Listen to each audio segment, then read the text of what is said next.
How to track refund status in Stripe dashboard. Tracking refunds that helps us know whether customers have received their money.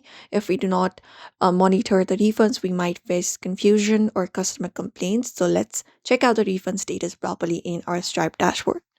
So we open up a browser or the application, Stripe. You can do any of them and make sure you are logged in into your Stripe account. Now from here, we can directly go to the payment section on our next step.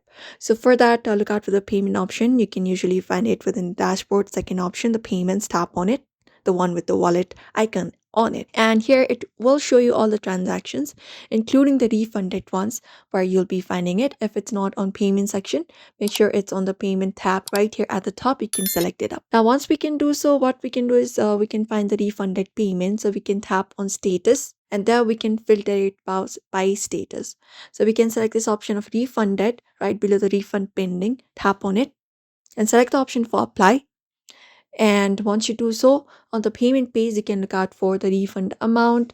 Once you find the refunded payment here, you can click on the payment to see the details. And on there, you can look out for the refund amount, the status such as pending, succeeded, or failed, and the date of refund initiation.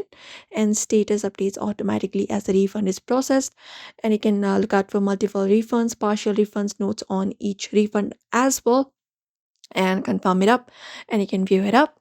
Stripe refunds may take about 5 to 10 days to reach the customer's bank. You can always communicate refund status to customers and even check out payment history regularly for transparency. And that's it. Now we can track the refund status in Stripe dashboard by following up this process and keeping the customers informed. So we hope this video was helpful. Give this video a like and subscribe for more tips and tutorials.